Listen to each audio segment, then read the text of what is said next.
evening, everyone. I think I'll start this introduction by saying that Rachel Opitz is a good person to know. She's working on the cutting edge of a range of spatial and visualization technologies in our field. She knows how to do this stuff. She has experience with a variety of global projects, their data problems, and their data possibilities. She is exceedingly well networked in Europe and in the Mediterranean. She's held postdocs in France and Slovenia. And she is at present at one of the premier dedicated places for her kind of work, the Center for Advanced Spatial Technologies, the inimitable CAST, at the University of Arkansas. There, she's the executive director of the SPARC program, SPARC being Spatial Archaeometry Research Collaborations. God bless the NSF, which funds this initiative to promote geospatial research. So, on top of everything else, she can help you get money. So, Rachel Opitz is a good person to know. What else? She's a Cambridge PhD, which we like. She's working over there with Martin Millett. She launched off from a BA, winning all sorts of awards and honors, BA at UNC Chapel Hill. She is a very prolific scholar, lots of articles, lots of papers, lots of invites, and notably, lots of grants, thousands and thousands of dollars and euros of grants. So Rachel Opitz is a good person to know. And I indeed know that some of you know her from various past ports of call, including her heroic work as the head of digital data and survey at the well-known and highly significant site at Gabii, near Rome, project of the University of Michigan. We are very lucky to have her with us today, and I can't wait, so I'm going to just say, welcome, Rachel. Thank you. Take it away. Okay. There we go. There we are. Thank you, Sue, for that introduction. I'm going to try and live up to it. Let's see. Here we go. Lovely. Perfect. Okay, and I'm going to attempt to not pace too far away from the computer or else I won't be able to advance my slides. But today I'm going to be talking to you about my own personal core research area, which is scrubland and woodland archaeology in the rural Mediterranean. And this is something I've been interested in for a long time, and it's really great to be talking about it here at the Joukowsky because I'm surrounded by other people who are studying Mediterranean landscapes, and right now I don't get to spend all my time surrounded by other Mediterraneanists, so it's kind of lovely. And this means that I'm engaged in looking at a lot of the same questions that many of you are looking at. So I'm saying, you know, where do people live and spend their time in the rural Mediterranean? Are they living on farms, in small farmsteads, with a group of fields around them? And when did people live in different parts of the landscape? And so this is some work by my colleague Benny Stuhler looking at different parts of the landscape in Slovenia and when different bits of the field system came into use and came out of use. So when did people live there? That's kind of a standard question looking at the rural Mediterranean. We like to ask why people lived in different places. So, you know, when did people live places? Why did people live places? Where were people living? What are the drivers? Are they environmental or social? These are standard questions for, I think, almost anyone looking at the rural Mediterranean. And we then also have some more social questions, maybe. We talk about how rural societies and communities function. You know, what is the role of craft specialism in the rural economy? Are people involved in local exchange networks? Is everyone producing for an urban market and there's a big city and we're all shipping everything to Rome? Are there seasonal activities, or are people kind of specializing in one thing and doing it year-round? Are we in year-round pottery production in the countryside? Are different people doing different things at different times of year? These are pretty core questions for many of us looking at the rural Mediterranean.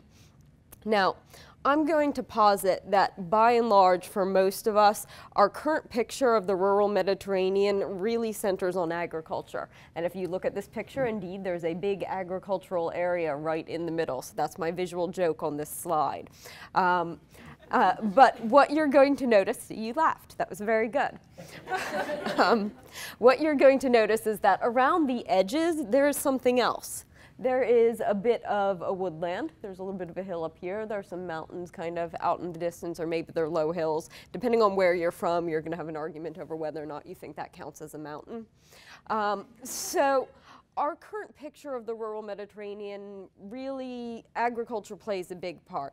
But what I'm interested in is painting a slightly different, maybe I like to think more nuanced picture of the rural Mediterranean, which is not all about agriculture, but really looking at the patchwork. And the Mediterranean landscape really is a very patchwork landscape of different parts of the rural environment and the roles that they might play in rural society and the rural economy. And today I'm specifically going to be looking at woodlands and scrublands as an example of this. And I'm going to be doing this kind of using three tools, kind of three thought areas, one of which is a pretty holistic approach to landscape archaeology, and I'll be setting this up a bit vis-a-vis the way a lot of research at the regional level in the Mediterranean, I think, has been done since the 1960s. A perspective that's really kind of focused on thinking about it more in terms of rural Mediterranean society, so activities and societies, more than settlement patterns and site distribution. So that's just kind of, it's not that we don't think of it that way, but it's a twist maybe on a lot of regional approaches. And something that I call New School Survey, which is essentially the technical end of what I do. So talking in a minute about this, but I've spent a lot of time working in particular with airborne laser scanning, and this is a data source that for the archaeology of woodlands and scrublands has absolutely transformed our knowledge of this type of landscape over the past decade. And so these are the tools that I'm going to use to kind of complicate our agriculture-centric picture of what I think is going on in the rural med. And it's not that I'm the only one thinking of this, or we don't know the other things exist, because we have places like the Plaine de la Crau in France, which is a pretty well-studied archaeological landscape, 2,000-year history of pastoralism, really shallow, stony soils. This is an incredibly beautiful but kind of barren place, very flat, stony surface. And we know this is a Mediterranean landscape, and we all know pastoralism is part of Mediterranean society. We have places like the Morris Mountains, also in France. You can see that I like my fieldwork in France. This is in crystalline Provence, where there's a really long history, at least 1,000 years, possibly more, of coppicing, harvesting chestnuts, and cork cultivation, so kind of alternative rural economy activities. And we know that these places exist and that people are working in them, but I think we know them anecdotally. In the sense that this isn't what we tend to be talking about when we're looking at the big regional surveys. You guys are probably all familiar with classic case studies like the Baferno Valley study. I mean, you know, it's not really taking into account for me to a large enough extent this type of activity in these sections of the landscape. So why does agriculture dominate our picture if we know perfectly well that things like the Plaine de la Crau and crystalline Provence are really part of the Mediterranean?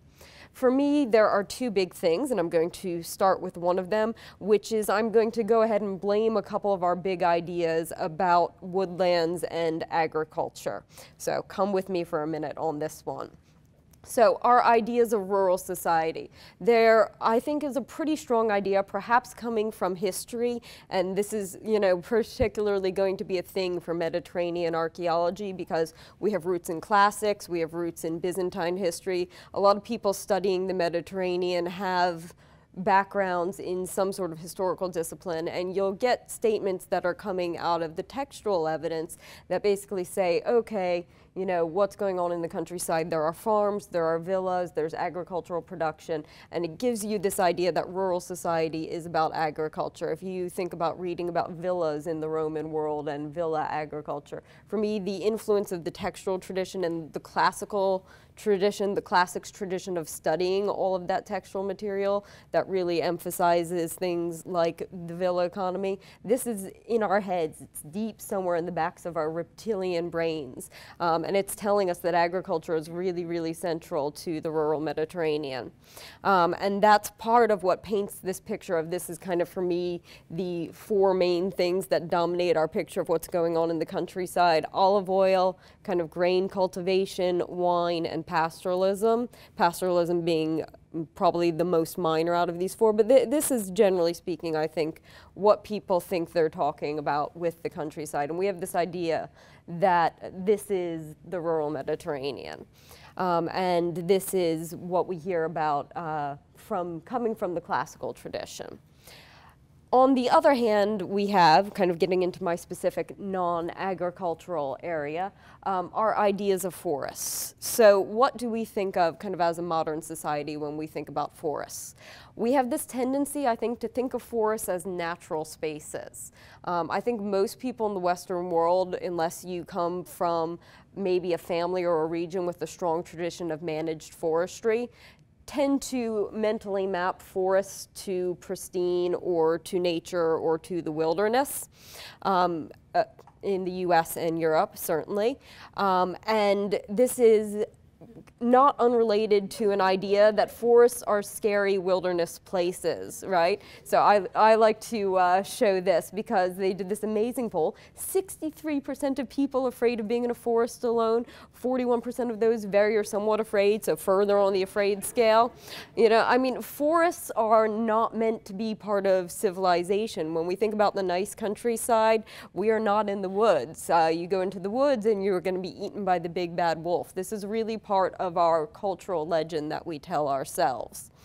And I think, on a slightly more serious note, there's a lot of things that happened in the 17th, 18th, 19th, 20th centuries in terms of some of the events that I've listed up here, but in terms of the expansion of civilization in Europe and in North America, so early medieval London, clearing the West in North America. I mean, as we civilized North America and moved west, what did we do? We cleared the forests, we opened up land for agriculture. So we've really got this idea in North America that the forest is the wilderness and you cut it down and you get rid of it and you put agriculture in, and now you're in civilization and now you're properly in the rural world.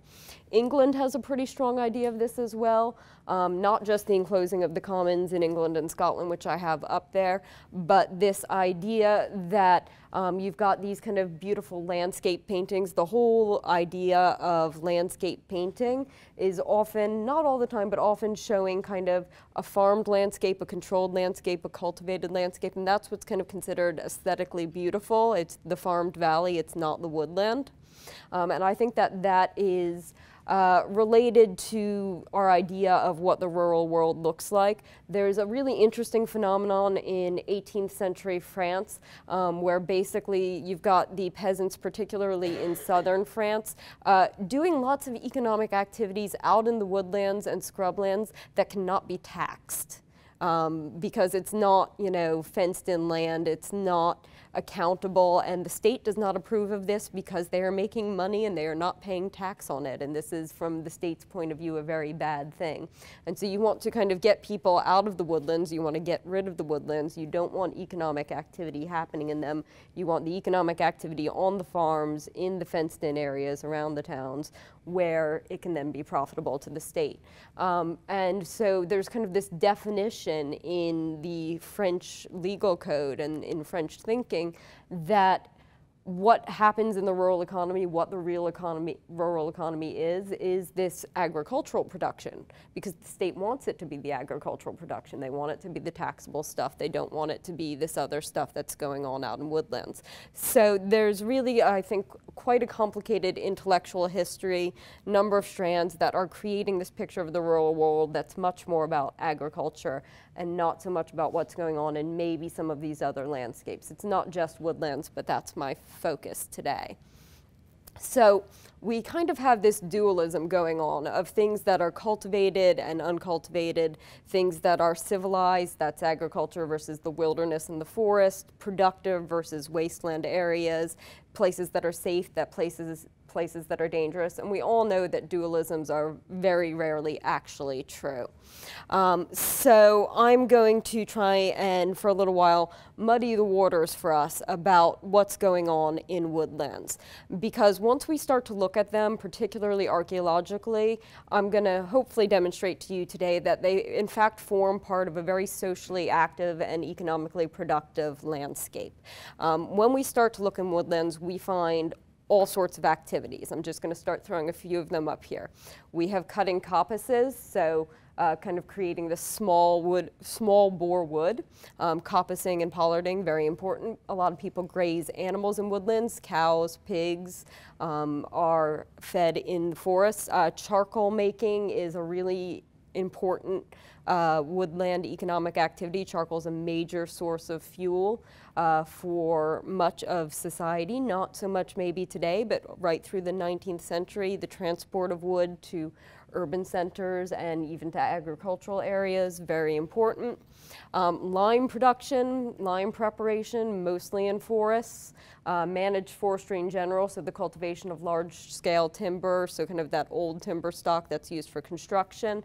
Clay extraction, lots of that in forests. Surface quarrying, so not like big monumental quarrying, but small stone surface quarrying. There are particular types that are often just dug out of these shallow pits in Woodlands. So there are all sorts of activities that I think make up an important part of the rural economy and also represent a number of activities that people do that have, in fact, archaeological signatures we can see in Woodlands.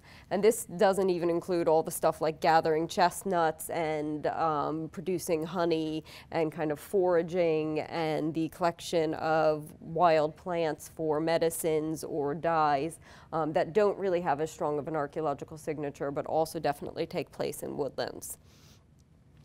So there are a number of people working on this topic, and I've kind of got a list of who I think some of the key players are.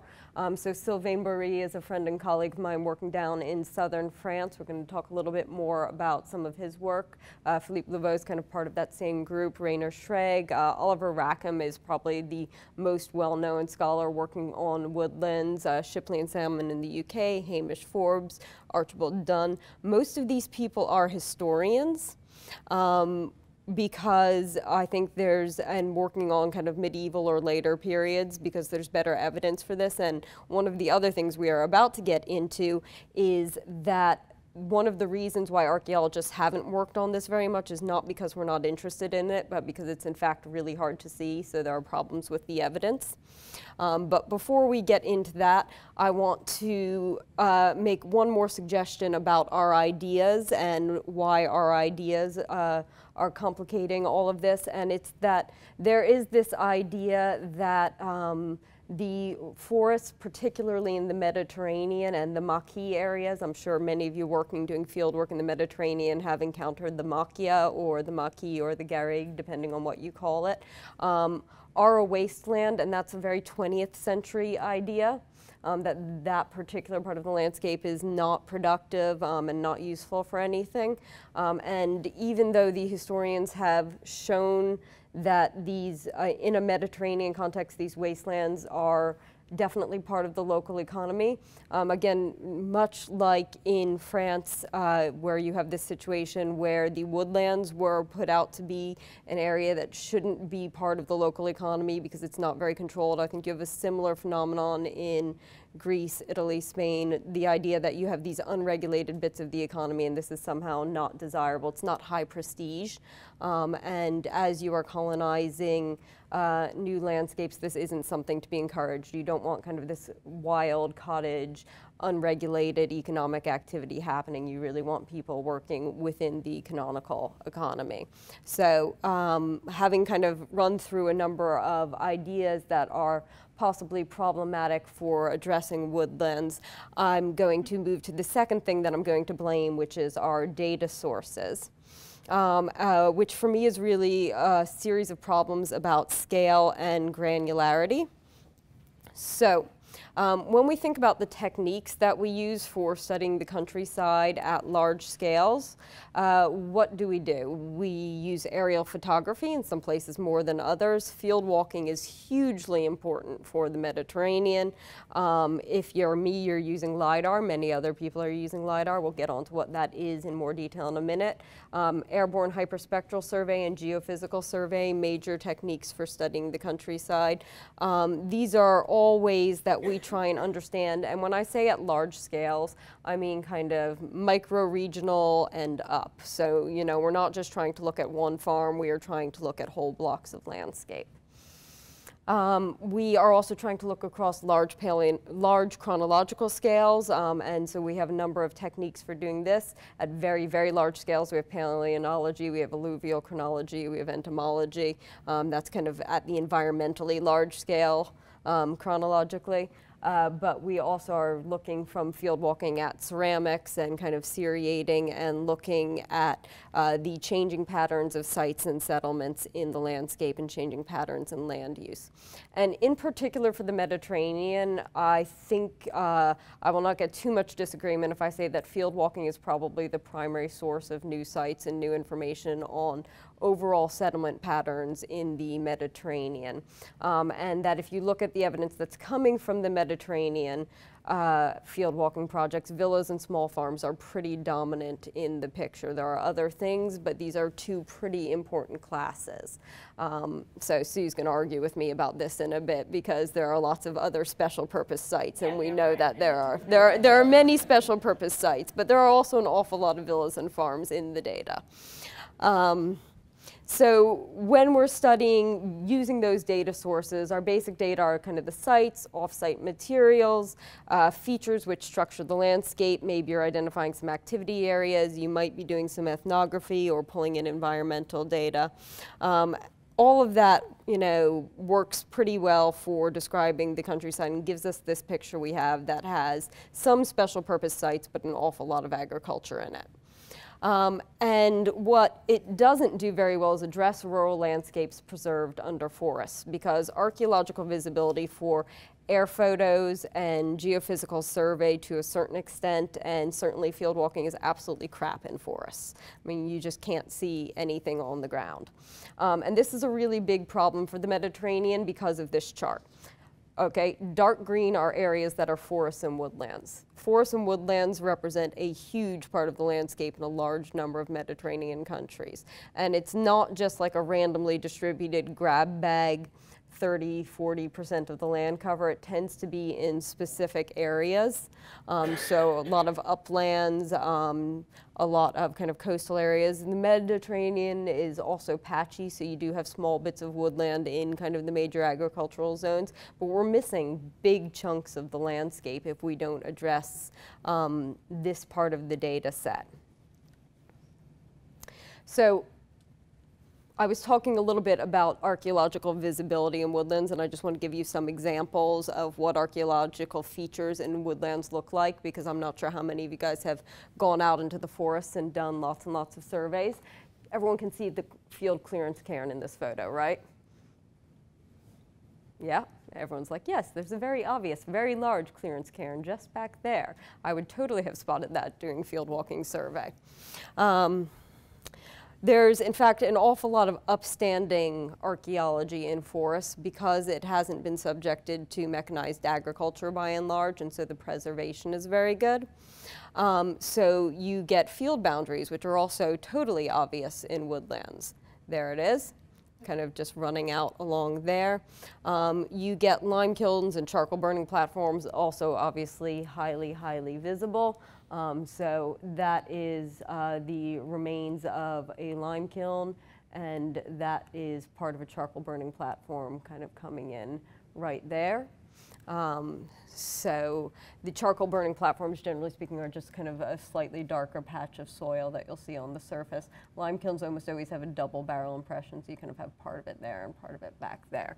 So this is just to kind of illustrate the visibility problem in identifying archaeological remains in woodlands. You also get a lot of variation in vegetation species, so modern plant communities are affected by soil geochemistry, and those effects are actually fairly long-term, so you'll get very different plant communities on Roman sites in woodlands than you do in surrounding areas. So you'll get you'll get kind of very dense green ground cover like this on phosphate-rich soils. And so there is evidence if you know kind of how to look for it, but visibility isn't great, and it's very hard to work your way through a woodland and do the kind of field walking style survey that you might do in an agricultural situation. Getting into even more Mediterranean looking examples, this is the Cavo del Zucchi at Lazio. This is a former tufo quarry. It's also perhaps not the most visible thing in the world. You can kind of see it poking through here, so that's kind of one quarry face, and there's another quarry face back along there, kind of parallel to the plane of the image. So that's, again, really quite visible. Tenuta del Franca, you've got a rock-cut road, kind of cut in here and cut in here.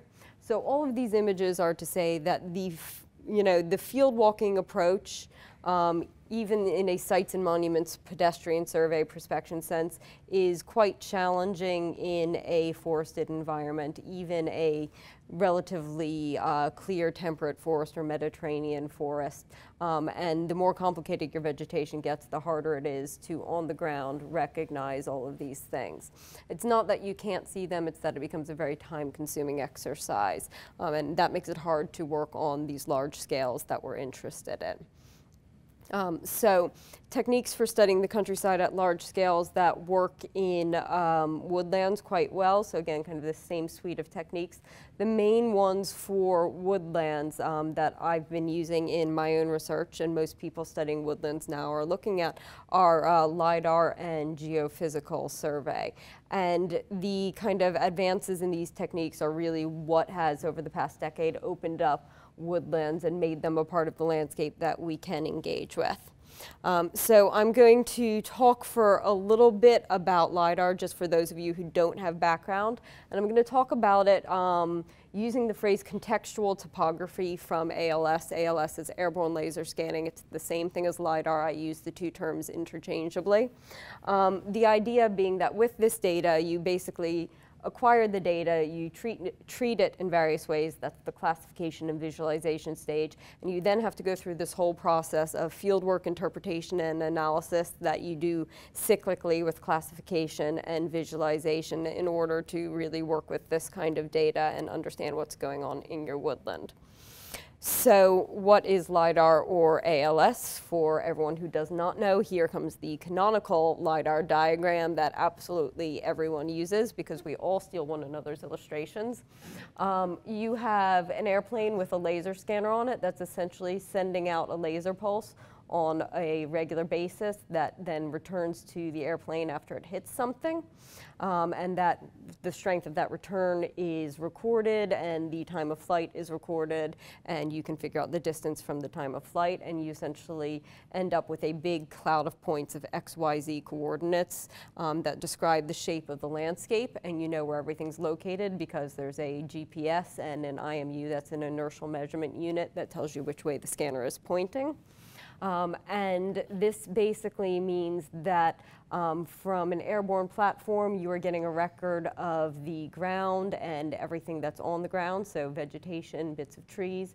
There are terrestrial parallel systems that record buildings or landscapes. We're not talking about terrestrial scanning today, big X through that. We're talking about airborne.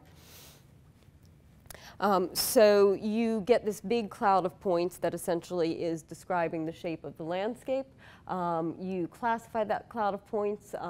This is Without going into technical detail, you're essentially identifying which points you think belong to the terrain and which points you think belong to vegetation. You're removing all the points you think belong to vegetation. That gives you something called a filtered point cloud.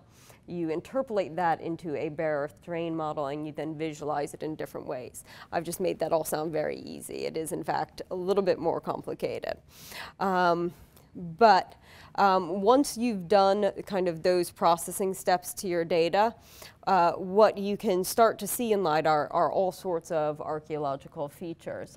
So you can start to spot things like tumuli, so kind of little upstanding mounds, or the traces of roads that are no longer active in the landscape. So this is this. And that's in open areas, and importantly in woodlands, because you can remove all the points from the vegetation, you can start to see archaeological remains under the tree canopy. And this is what's really transformed the archaeology of woodlands, is that rather than your view from the air being the air photo view and seeing lots of trees, you are seeing in a lot of detail the preserved topography of structures that exist under the forest that represent archaeology either in or of the forest. So either archaeology that represents activities that are related to the forest being there, or are related to points in time when this area was cleared and it's then been reforested. So a whole suite of different activities. So here we have the Chapelle Saint-Jean-Gu. So that's a little church with lots of kind of surrounding fields that are associated with the economic activities. That little black divot is a well. So you've kind of got the chapel and its field system, and you can then start to see around it all sorts of other features. These little guys are all charcoal burning platforms. Here are some field boundaries. There's another charcoal burning platform. That's a clearance cairn. You've got all these paths. So you start to get these models of the terrain that you visualize in different ways that are absolutely packed with archaeological remains. And this is, for me, absolutely transformational, because it means that we're not doing a fairly slow form of prospection where we're doing prospection in the forest and we don't have a way to target where we're going to look, and we don't really have an idea of the extent and density of what we're looking at. We are really able to work across fairly large areas, looking at the patterns of different types of sites and features, so really taking a landscape approach. LiDAR is not without its own visibility problems. Just to say, there are issues like that only about 20% of the returns will come from the ground in a heavily vegetated area on a good day. So if someone says that they're giving you data where the resolution is 20 points per square meter, you think fantastic, but actually divide that number by 5 and you'll get the real number in a woodland. So that's quite difficult. There are a number of challenges to do with the filtering of LiDAR data. Basically, this is the absolute standard way you determine which points belong to the vegetation and which points belong to the ground. You essentially take the lowest point in an area and you go out a certain distance and you look at the next point and you measure the angle between kind of the surface that you've been creating from your lowest points and your next candidate point. And if that angle is too big, it gets kicked out of the system of ground points. It gets identified as vegetation. So basically, it's all based on the principle that topography changes slowly. Except on archaeological sites and features, topography doesn't always change slowly. So this type of approach tends to eat small peaks and small terrain features, which generally represent the archaeology. It also totally removes all the standing remains. So if you care about standing up walls of any sort, standard data treatments will erase all of that. So a lot of my own personal research on the very geeky technical end has been about trying to go through and put the walls and small terrain features back in, so that instead of this kind of situation, green is vegetation, orange is ground, red is building. So instead of getting this, which is what happens when you run the standard algorithms, you get something more like this, where the red stuff actually gets identified as buildings. And the vegetation is the vegetation, and the ground is the ground. So my research on this is a total tech sidebar, but has to do with using point density, normal direction, and roughness to classify across a bunch of scales, so kind of 3 different scales, totally reclassify the data, get the correct classification rather than the standard classification where your walls end up in the vegetation class. All of this is not really about archaeology of woodlands, but if you don't get this stuff right, you will not do a very good job studying your archaeology of woodlands, because you will miss lots and lots of archaeological information. So, text sidebar over about that. So you get the classification right. You also have some visibility problems in terms of different visualizations. The way that you shade and look at your LiDAR data will let you see different things. So these are 4 different visualizations of the same site, and you can probably see if you start looking that there are features that you can see in this visualization that you can't see in this one, that you can see in this one, that you can't see in this one. This is all about different visualizations of the same data set. So this is, again, something very important to get right from a technical point of view.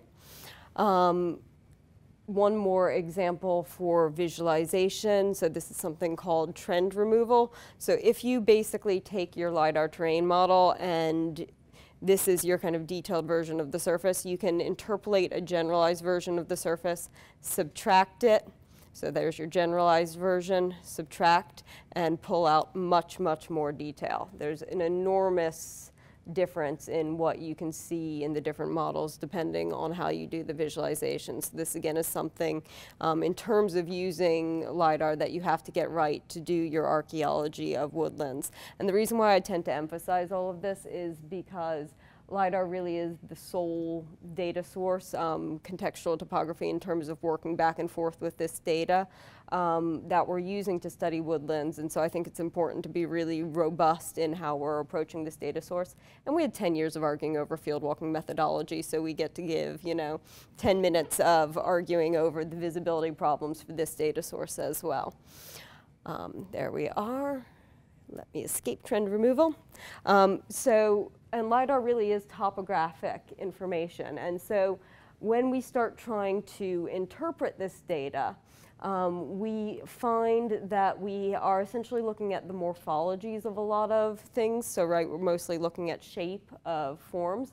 And in the Mediterranean, this gets quite complicated. There's a big tradition in Northern Europe of earthwork shapes and surveying earthworks and understanding, kind of what an Iron Age hill fort looks like. And there are long arguments about what a barrow looks like and the long barrow, and how do you know if it's a Neolithic long barrow or not.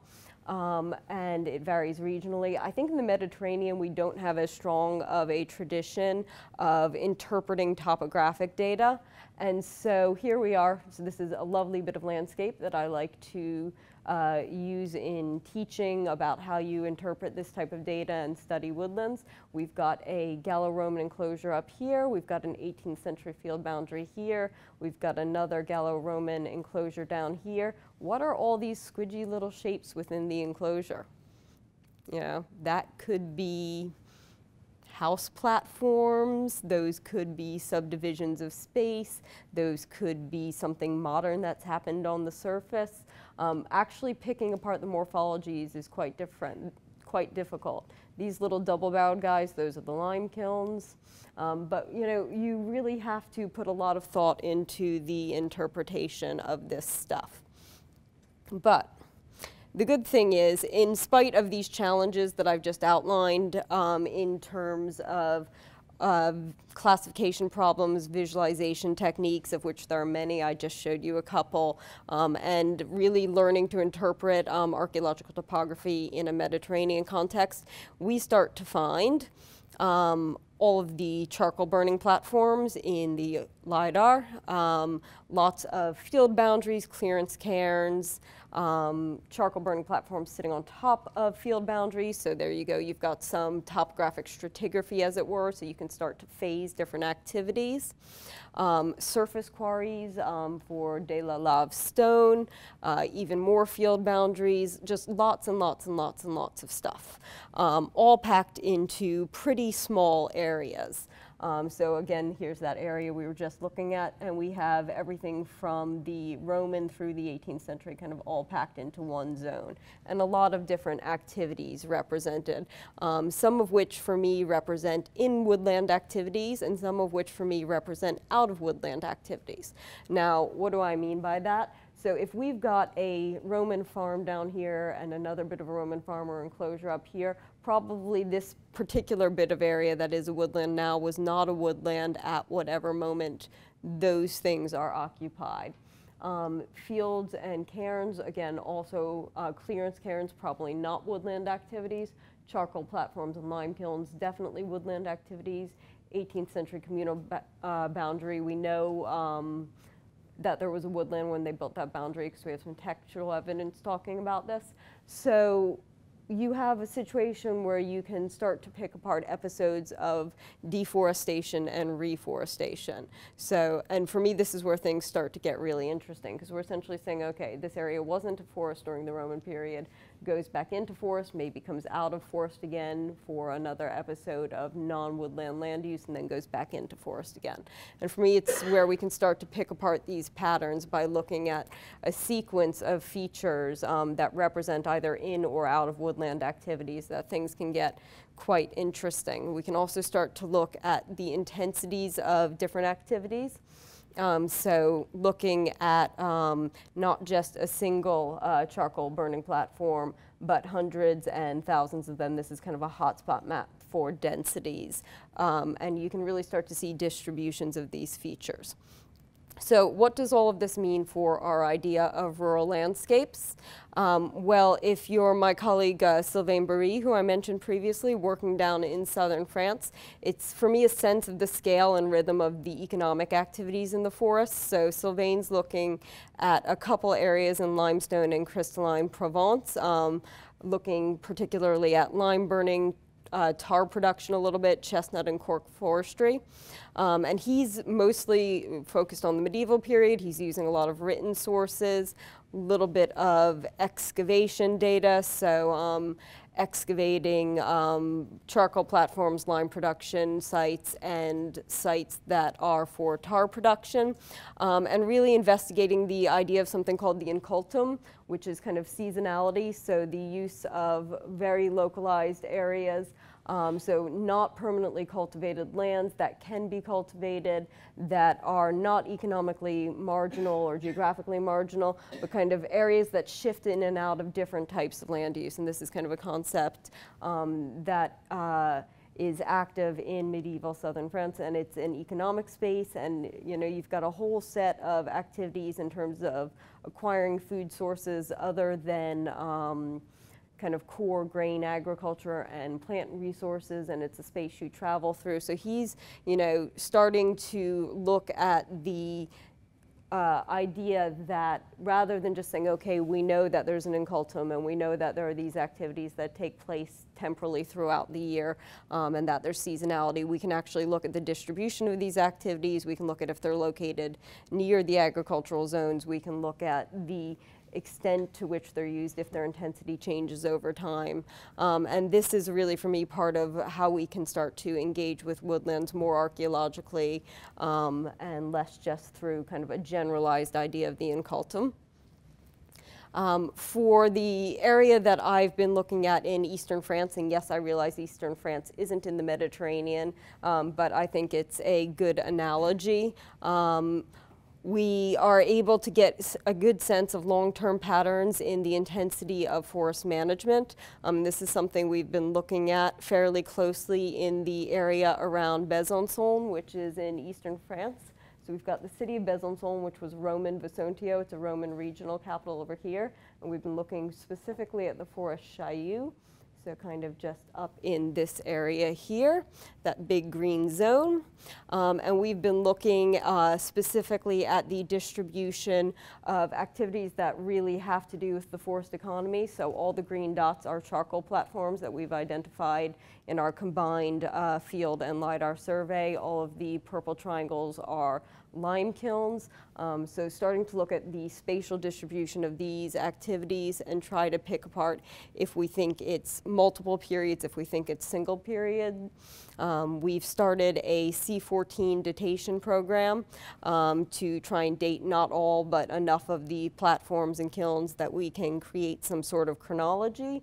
We've gotten involved in carrying out geophysical survey within some of these enclosures to get a bit more detail on what type of activity is going on and determine if they're kind of enclosures and therefore maybe animal pens, or if they have buildings and structures in them, and we therefore think they're more likely farms and to do with being out of the woodland. We've been looking at some of the features that structure the landscape, so roads that seem to be in use for a fairly long period or go in and out of use. So this particular road is actually quite interesting. We found a large number of hippo sandals along it, so it's in use in the Roman period, and then nothing, and then a bunch of 18th century horseshoes, so bit of an odd gap in its use perhaps. So what we're really thinking about when we look at all of this is these patterns, there's that landscape again, of forestation and deforestation. So really these kind of cyclical patterns of how these areas are going in and out of use, not just in this little local area that I keep showing you, but on this larger scale where we're looking at the whole distribution of charcoal burning platforms. So if you've got charcoal burning across an entire zone in your forest, that whole area is forest probably at that point.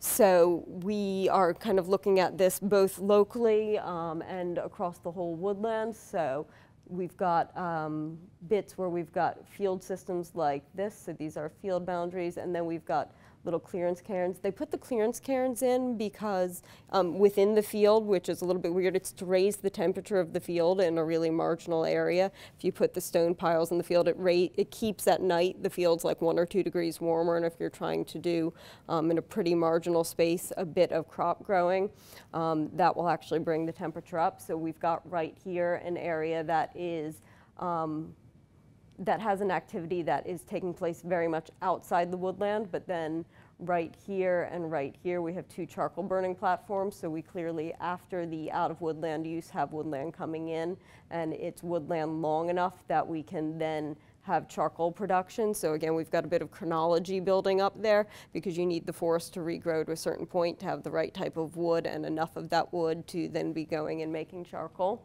So kind of putting together those dynamics, pictures of deforestation and regrowth. Again, at a larger scale, zooming out, we're looking at multiple field systems. So blue is one field system, red is another, pink is yet another. That's the one that's mostly just little bits of clearance cairn. So looking at different rearrangements of the landscape and saying, okay, so if we have in some place that's now a forest, 3 different field kind of patterns that don't respect one another seemingly at all, does that mean that we have episodes of forestation between them? Is this, because this dust seems like an area that's going in and out of being forest multiple times. It's kind of right on the edge of the forest Chaillou. So is it getting deforested, reforested, deforested, reforested as patterns in the local economy change? So these are all pictures of a landscape that changes quite a bit. But coming back to our initial questions, you know, how does this tell us about what's going on in the rural Mediterranean? I think that the evidence that we're uncovering in woodlands of really an awful lot of economic activity and action that's going on is really quite interesting in that we're really seeing a very patchy landscape, both spatially and chronologically, areas that are going in and out of, as it were, active use for woodland economy activities, so all of the lime production, charcoal production, and then kind of more agricultural cleared field activities. And I think this is really typical for the Mediterranean. So this is a 1 kilometer circle, and I just picked like a random bit of landscape. And if you look at the land use within a really random bit of Mediterranean landscape, and this is typical, you've got pasture, forestry, stream vegetation, and maquis of 2 different types, all within one kind of, not 1 square kilometer, 1 circular kilometer. I think this kind of patchiness is really typical for the Mediterranean and the way that shifts in and out over time. I think has really interesting implications for how we think about communities and societies operating in the rural landscape and kind of making their living. We've got this kind of seasonality, so activities that happen at different times of year. We've got variation in intensity over time. So, you know, the difference between just a few platforms and lots of platforms. We have a variety of activities cycling over longer periods, all of which gives us, I think, a really interesting longue durée picture of what's going on in terms of studying the overall archaeological landscape. In that, you know, looking across from the Neolithic to now, we have a really interesting changing pattern of land use in areas that are now woodlands, enclosures that may or may not have been in cleared spaces. I don't think anyone really has a very good idea of how much clearance happened around these particular enclosures.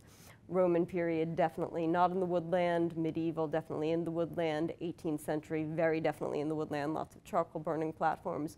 Modern, some clearance. We have some 19th century fortifications that indicate clearance. So very complicated land use histories and mixes of economic activity.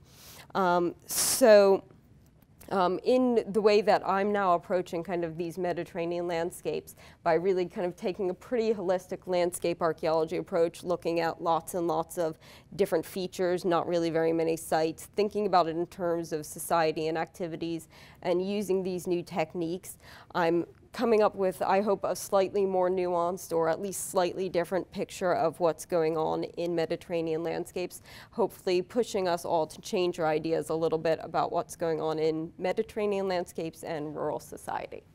Thank you very much.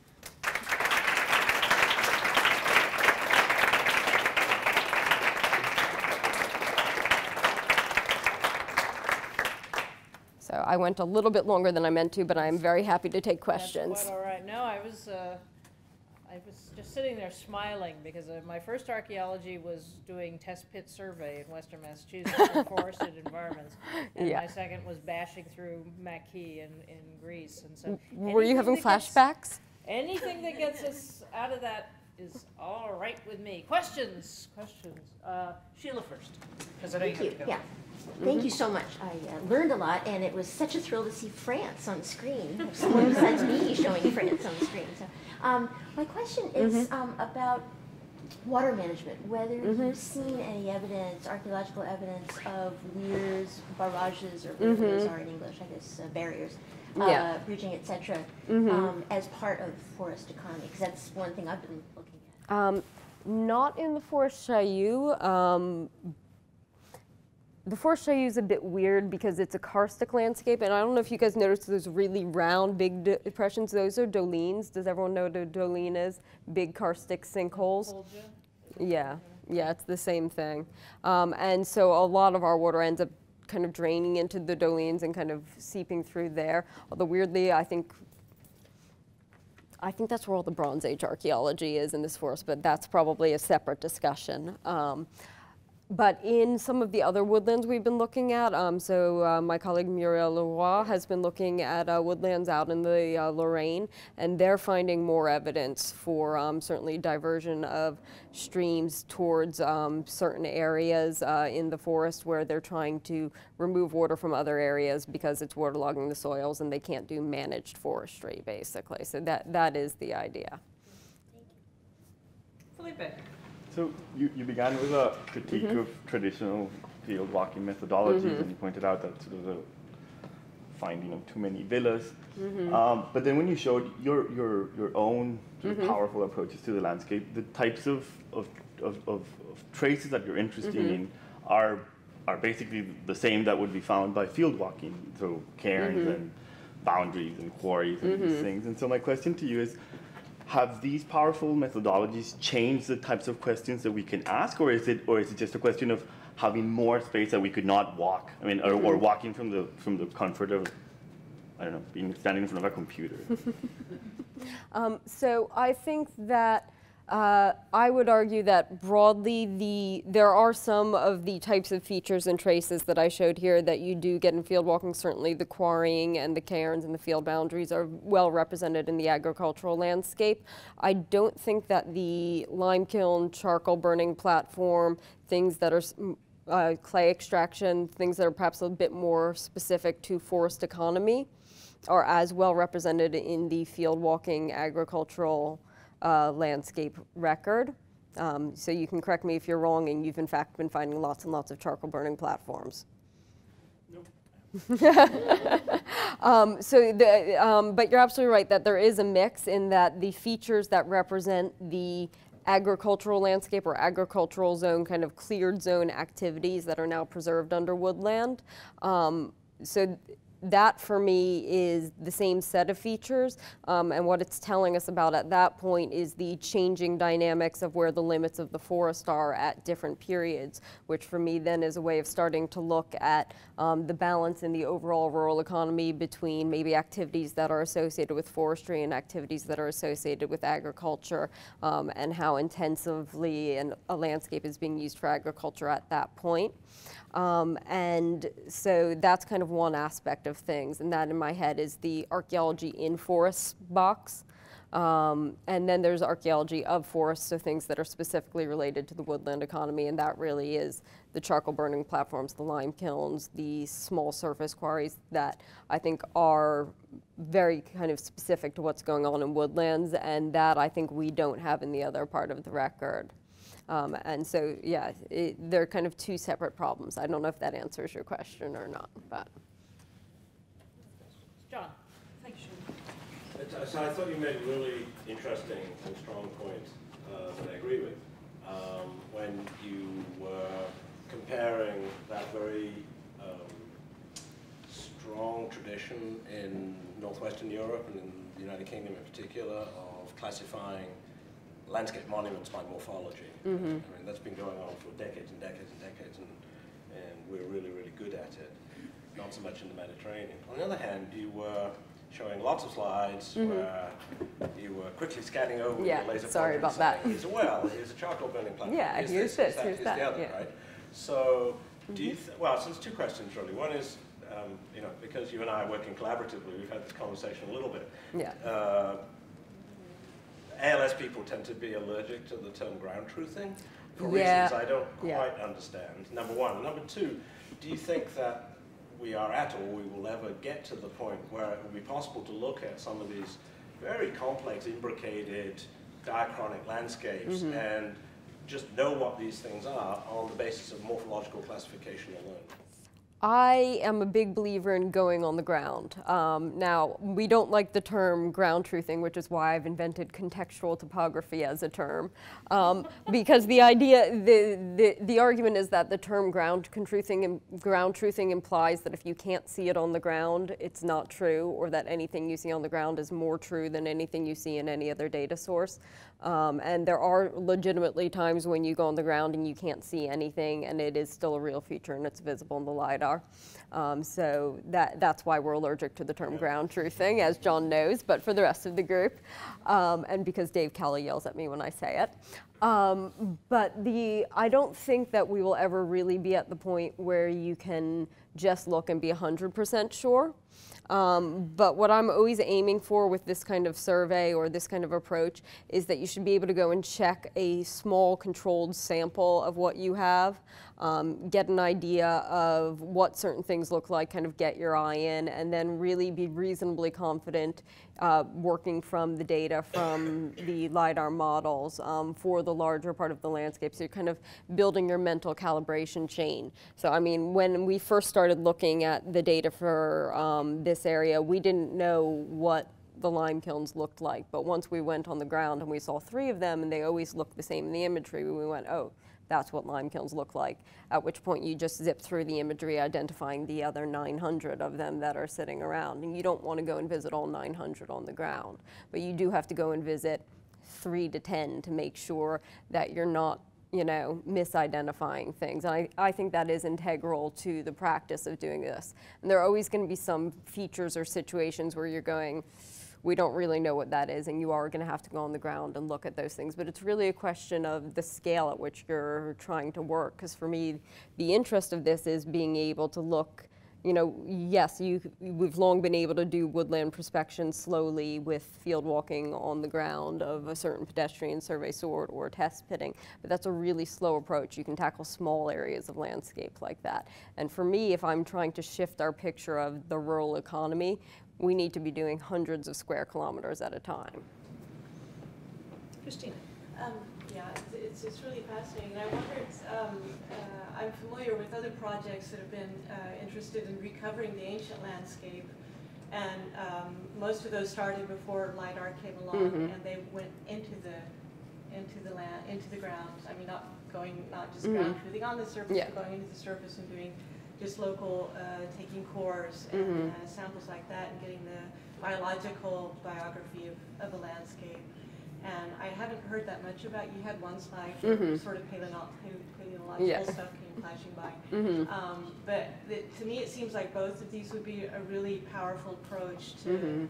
And I'm also sensing two different questions in your approach. And one of them is, besides recovering the ancient landscape, how do you do archaeology in a forested area? Yeah. And those are two really interesting. I just wondered if you could say something about it.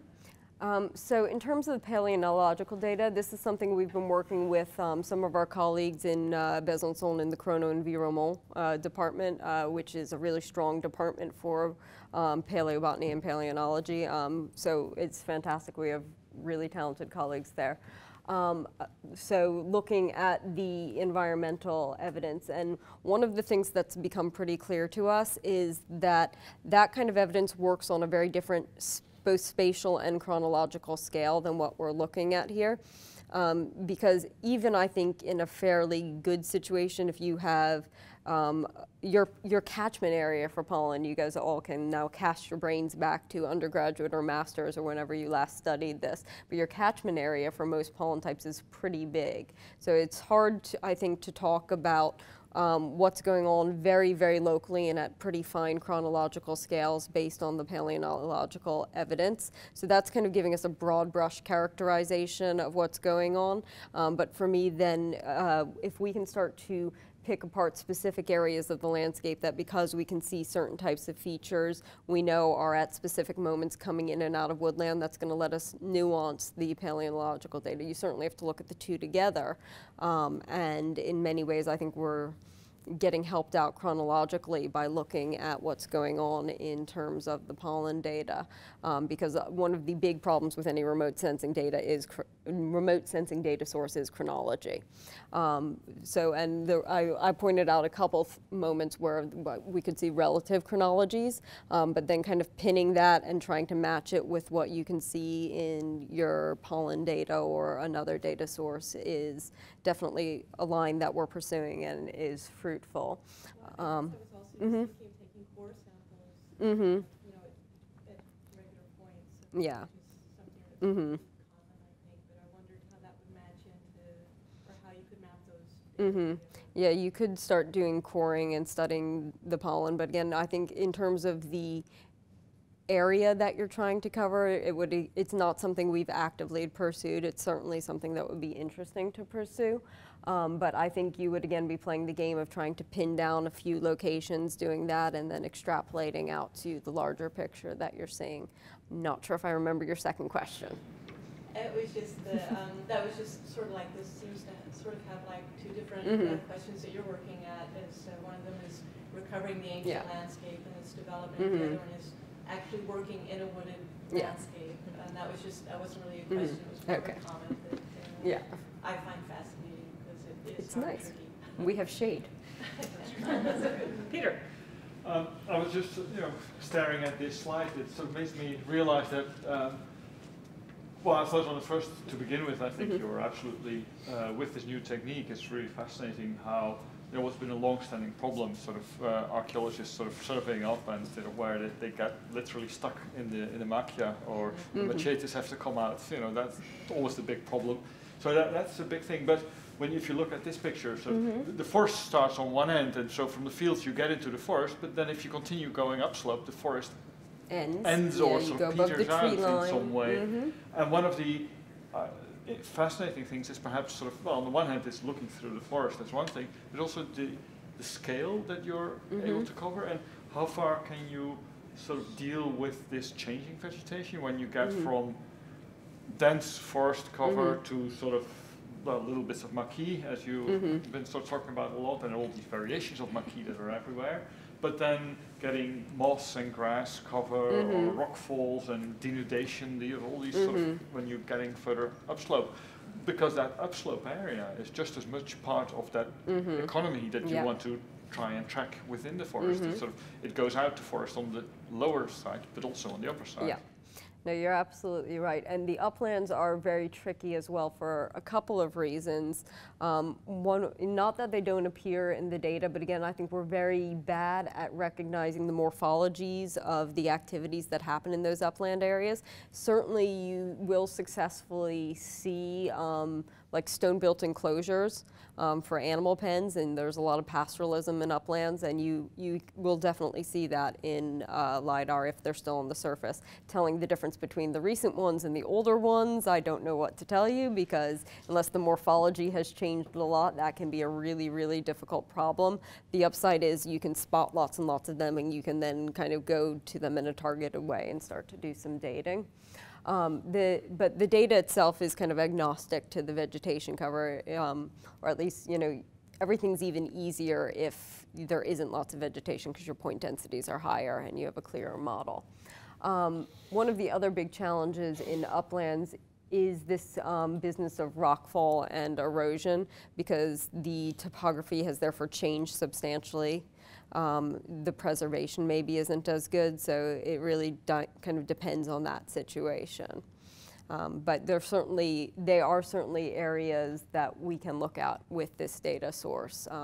And when I take a piece of LiDAR data and I'm working with it, I don't, generally speaking, cherry pick, you know, one part of the landscapes. I was mostly talking about the woodlands today for the purposes of this talk, but really you look at the whole landscape. Sarah. I really liked at the beginning how you started off sort of talking about the way that we think about forests now and how that influences the way that we're sort of willing to use them to do archaeology.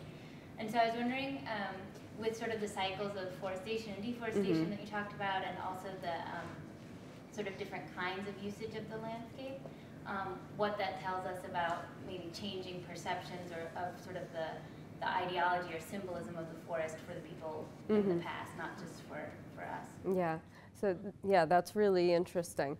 And I think that my broad brush characterization, well, okay, I have conflicting feelings about this. So I'm going to quickly rattle off, I think, probably 3 different things that are going to be totally contradictory to one another.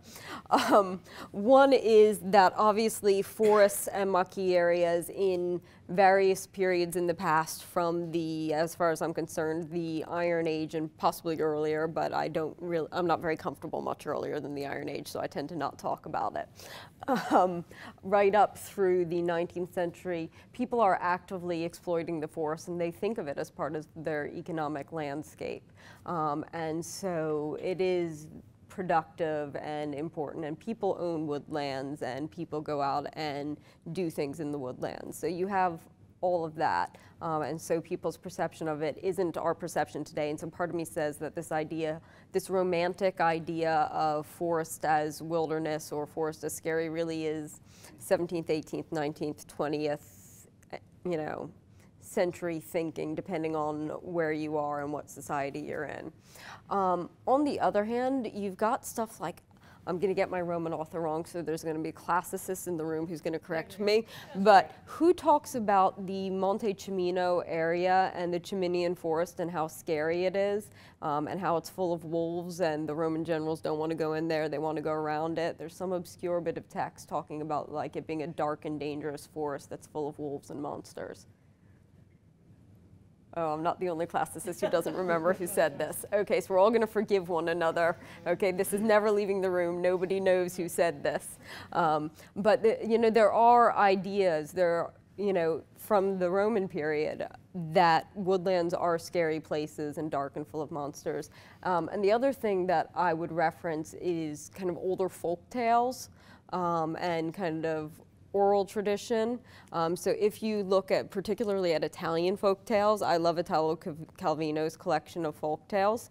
The forests are almost always kind of scary places where you go and get lost and they're full of monsters. And I think that that is, you know, kind of a perception of woodlands as being scary, monster-filled places at a period when, if you look at the actual historical and archaeological evidence, they are being actively exploited and part of society and part of the economy. And that's maybe the hardest thing for me to gel together, that we have, I would say, in a fairly contemporary way, active use of these landscapes by rural society, and stories that are told in rural society about these same areas that say that they are scary and full of witches.